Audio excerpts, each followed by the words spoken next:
총선이 D-57일이에요. 여야 모두 본격적으로 공천에 돌입했는데요. 공천 피바람 예고된 상황입니다. 여야 핵심 격전지마다 경선 과열 조짐이 보이고 있는데요. 그래서 여야 할 것 없이 원심력에 더욱 신경을 쓸 수밖에 없는 상황인데 먼저 여당부터 좀 살펴볼게요. 국민의힘은 총선 지역구 후보 면접이 오늘부터 이제 닷새간 진행이 되는데요. 이 결과에 따라서 또 엄청난 파장이 있을 수도 있는 거잖아요. 예, 아닌가요? 이제 양지, 음지 얘기가 계속 나오고 네. 있고, 그래서 양지, 음지 뭐 이런 얘기인데, 그래서 일단 중진 차출론이 네. 계속 나오고 서병수 있잖아요. 의원, 김태호 근데 이제 의원. 중진 차출론의 이면은 네. 윤핵관이죠. 친윤을 받겠다는 네. 의도잖아요. 이거 사실 다 알면서 그냥 가는 거잖아요. 근데 대통령은 또 이제 이 박진하고 누구야 이원모 네. 그 극대노했다고. 전 인사비서관. 극대노 했는데 이건 네. 전략적 극대노 같아요. 저는. 그러니까 그 친윤 양지론을 차단하기 위한 네. 이제 그 극대노인 것 같고, 아무튼 이게 약간 짜고 치는 고수처럼 이제 진행이 되고 있고, 그래서 이게 중진 차출론이 지금은 이제 김태호 의원 같은 경우는 거의 수용을 했잖아요. 네. 저는 이제 이 빅매치라고 봅니다. 김태호, 김두관. 네. 이 뭐 아무튼 경남에 또 이 맹주들끼리 붙었어요. 맞아요. 지금. 보통 이제 선거운동 잘하는 사람들은 이제 무릎으로 걷는다 그러거든요. 아, 김태호는 잘하죠. 네, 무릎으로 걸어요. 네. 김두관 잘합니다. 그래서 거의 네. 뭐 종아리가 사라지시죠. 거의. 그래서 이 무릎 선거, 저는 네. 이제 요걸 무릎 대전이라고 보는데 네, 네. 무릎 대전의 결과가 상당히 궁금하고요. 경남 양산을 말씀하시는 네. 거죠. 예. 그리고 이제 서병수를 이제 부산에서 강서갑 전재수 의원 의원. 지었고 예. 여기도 거의 수용을 한 것 같고 네. 조혜진 의원은 오늘 입장을 발표한다고 했어요. 네. 조혜진 의원은 이제 김해 쪽으로 나가라. 네. 김해 갑을 다 이제 민주당 현역이잖아요. 뭐 이런 것들이 있고 그다음에 이뇨한 전 혁신위원장한테 서대문갑 서대문갑. 출마해라. 네. 근데 이뇨한 위원장은 좀 거부한 걸로 일단 알려지고 네, 네, 있는데 네. 더 설득하겠다. 뭐 이렇게 이제 얘기하고 있는 중이고 네. 그래서 이제 중진 차출론이 이렇게 이제 지금은 수용할 것 같은 분들 중심으로 얘기가 위주로? 됐지만 네. 앞으로 이게 이제 현역 교체론과 음. 연관되면서 파장이 커질 가능성이 있고 이게 제2의 윤한 대전으로 네. 비화될 가능성도 여전히 존재합니다. 아, 그러면은 네. 근데 이게 사실 핵심이 이 중진 차출론의 핵심이 뭐냐면 중진 중에 정말 파워풀한 권력자가 있어야 돼요. 그래서 그 권력자를 겨냥한 그러니까 공천을 탈락시켜야 되는 이 긴장감이 있어야 되는데 예를 들면 문제는 김기현, 주호영 뭐 이런 분들이죠. 그렇죠. 지금 아직 거기를 안 건드렸어요. 거기에 이제 플러스 소위 윤핵관으로 불렸던 분들 있잖아요. 네네. 권성동 전 원내대표랄지. 네. 근데 국민의힘 같은 경우는 있잖아요. 지금 이제 용산 참모 플러스 장관 출신 53명이 이제 3일 기준으로 지금 출사표를 던졌는데 TK, PK 지역의 22%, 41%가 TK, PK 지역으로 나갔어요. 신청을 일단. 네, 그리고 현역 의원이나 전직 의원 지역구가 31명, 58%가 일단 소위 양지. 양지에 갔어요. 그래서 지금 근데 이제 몇 명이 될지는 잘 네, 모르겠어요. 이걸 이제 이렇게 네. 다 뭐 해처 모여를 다시 해야 되는 상황인 건데 아직 지금 뭐 사실 되게 이 여기를 이렇게 했다고 할 만한 사실 그건 없었어요. 네. 그러니까 소위 피바람이 불만한 지금 공천이 아직 없죠. 안 나왔어요. 아직 안 나왔고 네. 이제 나올 겁니다. 이거는 원래 좀 뒤에 나오게 돼 있고 네네. 그리고 이제 민주당이 오늘부터 하위 20% 의원 전화 1대1로 통보를 한다고 네. 이제 그랬는데 이것과 맞물려서 아마 양당이 이제 시끄러워지는 네. 이것도 맞춰야 되니까 네, 네. 그래서 서로 이제 묻어갈 수 있는데 네. 전임 보면은 박근혜 정부 때는 참모 그 33명이 나와서 18명이 공천을 받았고 네. 이 중에 15명이 생환을 했습니다. 오. 이게 굉장히 비례대표 포함인가요? 확률이 높죠. 아니요. 비례대표 빼고 지역구만. 근데 여기 이제 주호영, 진영은 공천을 못 받아서 무소속으로 나와서 당선됐어요. 그랬죠. 그러니까 뭐 이런 게 있고 문재인 정부 때는 네. 그 참모만 53명이 와우. 지금 윤석열 정부보다 더 많이 나왔어요. 네. 53명이 나와서 28명이 공천을 받았고 네. 이 중에 단수 공천이 12명이었습니다. 이 중에 19명이 당선됐는데 단수공천 12명 포함? 예. 네. 19명이 당선됐는데 네. 뭐 윤석열 정부하고 문재인 정부하고 숫자가 거의 비슷하고 비슷하네요. 예, 예. 누가 더 세다고 얘기할 수 없고 예. 사실 어느 정권 때나 지금 있는 일이기 때문에 이것 자체가 그렇게 뭐 판세에 부정적인 영향을 미치거나 하지는 않을 거예요. 그냥 약간 중화되는 느낌이 좀 있거든요. 네. 뭐 니들도 그랬잖아. 뭐 이렇게 얘기할 수 있는 측면이 다만 이 박근혜 정부 때나 문재인 정부 때는 두 대통령의 지지율이 40%를 넘었어요. 아, 그게 좀 다른 점이라고 다른 그쵸. 점이라고 볼 수 있습니다. 그 사실 원래 이제 총선 때 뭐가 있냐면 소위 이제 정무수석 내지는 정무수석 역할을 하는 핵심 참모가 공관위원장이랑 협의를 해요. 비공식적으로 협의를 해요. 그래서 소위 이제 쪽지를 갖고 와요. 한 20명 정도 이렇게 쭉 명단 갖고 온 걸 들이밀면서 네. 이 사람들은 공천을 줘야 된다. 네. 이제 그런 취지로 서로 당하고 협의를 하는데 이번 정부에서는 뭐 공식적으로는 그렇게 하지 않겠다라고 윤석열 대통령이 본인이 언급을 했어요. 왜냐하면 네. 본인이 이제 검사 시절에 소위 그런 박근혜 정부 시절 그런 공천 관련된 업무와 관련해서 직권남용으로 기소를 했던 적이 있었고 수사를 해봤던 경험이 있어서 이게 이제 대통령실이 공천에 관여를 했을 때 이게 이제 범죄가 된다는 인식은 갖고 있어요. 그래서 최대한 공식적으로는 드러나지 않겠다라는 이 역할을 본인의 역할을 딱 선을 그었는데 네. 과연 그 약속이 얼마만큼 지켜질지 이제 그게 사실 또 관전 포인트 중에 하나예요. 예. 예를 들면 본인은 그렇게 얘기를 했는데 참모들이 뭔가 협의를 하거나 논의를 했던 정황이나 팩트가 발견이 되면 그때는 이제 야당이 정말 이거는 맹공격을 할 거예요. 그럼요. 그럼 이건 굉장히 회복하기 어려운 상황이 될 수 있거든요. 그래서 거기서 사실 이제 모든 공천 갈등이 불거지는 게 현재 권력자와 네. 소위 대통령이죠.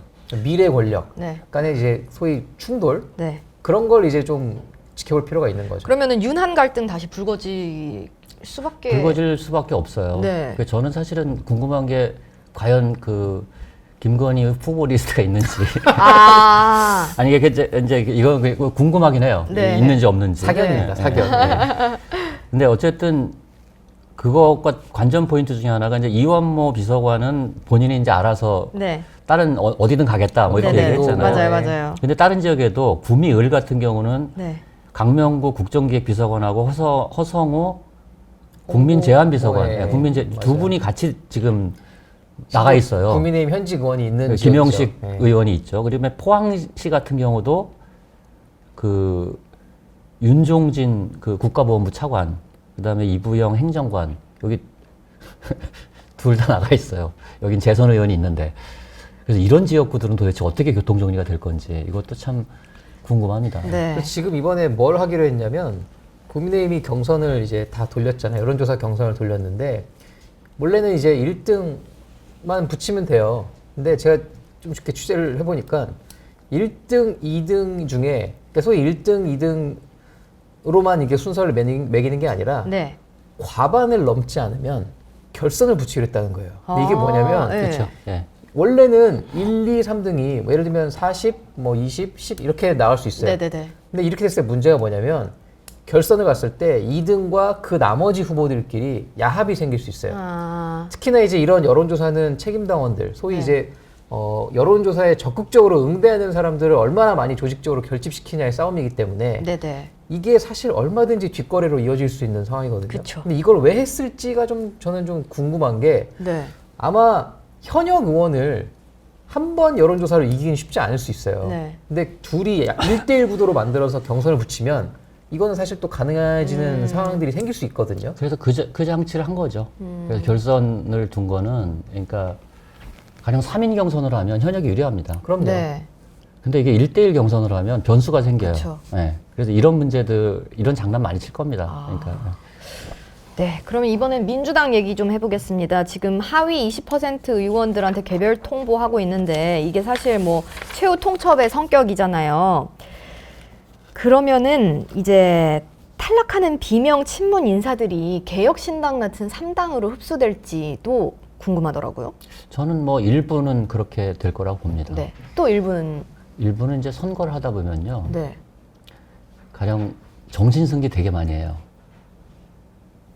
정신승리. 네. 2017년 대선 때 안철수 후보는 끝까지 자기가 이길 수 있다고 생각했어요. 네, 네, 아니 이게 되게 현실인데요. 네. 30% 감점을 받아도 난 이길 수 있어라고 아. 정신승리 하시는 분들이 끝까지 경선을 할 겁니다. 네, 네, 근데 이제 이거를 냉정하게 보시는 분들은 네. 뭐 이제 왜냐면 경선 참여하면 출마를 못 하기 때문에 경선 참여 안 하고 일부가 네. 어느 정도 규모일진 모르지만 이 개혁신당이죠. 지금 이제 통합한 제3지대로 네. 넘어올 가능성 저는 충분히 있다고 보고요. 그 숫자가 얼마가 될지는 잘 모르겠지만 하위 통보 의원 전원이 뭐 이렇게 되지는 않을 겁니다. 그럼요. 가령 뭐 강병원 의원이 하위 통보에 들어갔다. 네. 저는 경선 참여할 것 같아요. 네. 근데 지금 사실 이번 주가 사실 소위 개혁신당 의원들을 영입할 수 있는 가장 좋은 타이밍이거든요. 네. 이준석 대표도 이번 주 내지는 다음 주까지 네. 최소한 녹색정의당 의석수를 넘어서겠다고 공언을 했어요. 그게 목표죠. 네, 그 지금 매직 넘버 네, 7입니다. 7이 돼야지 이제 이게 네. 3번. 예, 비례대표 가장 윗순번으로 올라갈 수 있기 때문에 그래서 이제 아마 이번 주에 소위 민주당 그다음에 국민의힘 경선 과정, 공천 과정에서 낙오되거나 탈락된 분들을 영입하려고 시도를 할 텐데 여기서 동력이 안 생기면 곤란해질 수 있죠. 그러니까 가령 예를 들어서 부평을에 이제 홍영표 의원이 있잖아요. 네. 여기 이제 이동주 비례대표 의원이 이제 갔는데 이분이 뭐라고 하고 갔냐면 슬로건이 뭔지 알아요? 배신자 찍어내자. 아니 근데 가령 홍영표 의원이 네. 하위 10%에 들었다. 네. 30% 감점을 당한다. 네. 그럼 이제 이분은 판단을 해야 되겠죠. 네. 경험도 많으신 분이니까. 뭐 그냥 경선 나가서 떨어질 바에는 네. 원래 이제 이분은 이낙연 대표랑 친분도 있고 그다음에 안산 상록갑의 전해철 의원. 네. 여기는 이제 양문석 이분이 이제 자객으로 나갔는데 자객 네. 공천이죠. 이분은 뭐라고 했냐면 출마의 변이 수박 그 자체인 전해철과 싸우러 간다. 아니 이게 저는 좀 잘 이해가 안 가는 게 이게 사실 그런 프레임들이 원래 여당 내에서 그쵸. 하는 거거든요. 네. 야당 의원들끼리 사실 그렇게 네네. 잘 안 해요. 야당이 너무 많아서 그래요. 의석수가. 저는 대체 어떤 지점에서 약간 배신자라는 얘기까지 해야 네네. 되고 뭐 그래서 그런 건지. 이런 흐름이 있기 때문에 저는 탈당 의원들이 상당수 나오지 않을까 뭐 이렇게 조심스럽게 네. 하지만 정진승리 변수는 있다. 아, 그쵸. 여전히. 예. 근데 사실 또 보면 윤영찬 의원도 탈당하기 직전에 노선을 틀었잖아요. 네. 근데 윤영찬 의원은 탈당할 수 있겠어요? 이제 못하겠죠. 이제 못하겠죠. 이제는 정말 하면은 정말 이것도 저것도 아닌. 근데 항상 정치가 상상을 뛰어넘더라고요. 아 그럼요. 네. 그 명문내전도 잠깐 살펴보고 가면은 임혁백 공관위원장이 이제 뭐 윤석열 정권 탄생 책임자들이 책임져라 이런 얘기 했잖아요. 근데 이재명 대표가 이제 또 진화에 나섰어요. 야, 단결만이 답이다라고 진화에 나섰는데 사실 이게 임종석 실장 문제도 있고 어떻게 될 거라고 보세요? 알려진 바로는 이제 민주당 지도부가 네. 이른바 친문 플러스 중진 네. 두 자릿수를 퇴출 대상으로 이미 정해놓은. 예, 정해놓고 네. 임혁백 위원장을 통해서 간을 봤는데 네. 저항이 너무 심하니까 네네. 일시 후퇴한 아. 상태라고 보시면 됩니다. 지금 상황은. 임혁백 공관위원장의 그래서 뭐 이 카드는 임종석 네. 그 노영민 전 비서실장을 포함한 친문 현역 의원과 이제 그 전 정권의 핵심 실세들. 핵심 실세들 네. 플러스 뭐 이제 중진 네. 뭐 이제 뭐 이를테면 서른 의원 뭐 이런 분들이겠죠. 아무튼 그 이게 두 자릿수라고 봐요. 네. 이 얘기가 저는 들었어요. 네. 구체적인 리스트는 뭐 떠도는 건 있지만 제가 말씀드릴 상황은 살생부가 아니고. 돌고 있죠. 예. 네. 근데 어쨌거나 지금 그 의지가 굉장히 강합니다. 그러니까 근데 이제 저는 이렇게 봐요. 이게 기본이 안 돼 있는 게 만약에 친문이나 중진을 네. 공천에서 빼려면 네. 이재명 대표 본인, 그 다음에 정성호 최측근 정성호 의원, 그 다음에 말도 많고 탈도 많은 정청래 의원 이런 분들이 먼저 빠지고 압박을 해야 되는 게 원래 제가 아는 예. 이 선거 전략의 상식이거든요. 아 그건 넘어설 겁니다. 상식을 넘어서시기 때문에. 근데 이제 그런 상식은 안 하고 네. 우리는 나가는데 니들은 빠져라. 뭐 이런 식은 저항이 클 수밖에 없죠.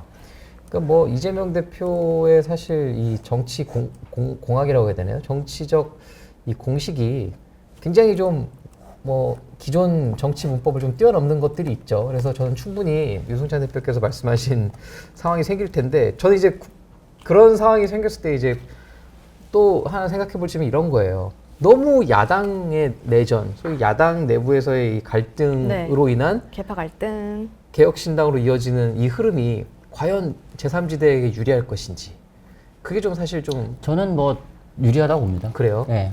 그래서 저는 아니, 가령 이제 뭐 양당이 잘하면 네. 제3지대는 룸이 없어요. 네. 가령 저는 이런 상상을 해봐요. 오늘 방송이 끝나고 나서 바로 이재명 대표, 정성호 의원, 정청래 의원이 정론관에서 불출마 선언을 한다고 생각해 보세요. 네. 이거 파장이 좀 있지 않겠습니까? 그쵸, 있겠죠. 그러니까 이 중도층한테 미치는 영향이 굉장히 클 겁니다. 근데 그렇게 안 하니까 문제죠. 네. 그러니까 사실 이쪽 국민의힘도 사실 갈등이 그렇게 크게 불거지지 않는 마지노선이 있는 게 뭐냐면, 한동훈 위원장이 출마 선언을 안 했잖아요. 네. 본인이 출마 안 한다고 했기 때문에 그거는 좀 이해가 안 돼요, 저는. 왜요? 돌파해야죠. 본인이 오히려 출마하지 말라고 한 사람이 아무도 없어요. 네. 그분은 국회의원을 해본 적이 없잖아요. 네, 스스로 안 하겠다라고. 국회의원 하셔서 정치를 좀 배우셔야죠. 아, 혹시 뭐 재보궐을 생각하는 게 아닐까요? 뭐 그럴 수는 있는데 이번에 출마해서 돌파하는 게 맞다고 봅니다. 저는 어쨌든 뭐 아직 시간이 많으니까 저는 이제 종로 같은 지역구가 네. 아직 미확정 지역구거든요. 물론 최재형 의원이 있지만 네. 최재형 의원으로 선거를 할 수 있을까? 그래서 저는 뭐 종로에 가령 유승민 의원을 공천하면 네. 이 민주당도 여기에 김부겸 전 총리를 공천할 수밖에 없다고 봅니다. 그러면 종로가 굉장히 뜨겁게 달아오르겠죠. 네. 근데 저는 개인적으로는 이 정권이 네. 국민의힘이 유승민 전 대표를 수도권에 공천할 가능성은 1% 미만이라고 봅니다. 아, 저는 윤석열 대통령은 그렇겠지만 한동훈 위원장은 굉장히 의지가 또 다를 다르다. 거다. 그래서 이 문제도 좀 첨예하다. 네. 이걸 놓고 또 갈등이 불거질 수 있다는 거죠. 그러니까 유승민 활용법. 네. 두고 마포 의뢰 가실 수도 있다 이런 얘기도 있던데. 그거는 유승민 의원이 너무 본인이 안 짜쳐서 받을 겁니다. 아, 본인이 뭐 그렇군요. 본인이 전혀 수용하지 않을 거고. 자기를 정청래급으로 떨어뜨리는 일이라고 생각할 것이기 때문에 예, 예. 그건 안 할 받을 거면 것 최소한 같고요. 종로는 돼야 그쵸? 이런. 종로 정도는 돼야겠죠. 네.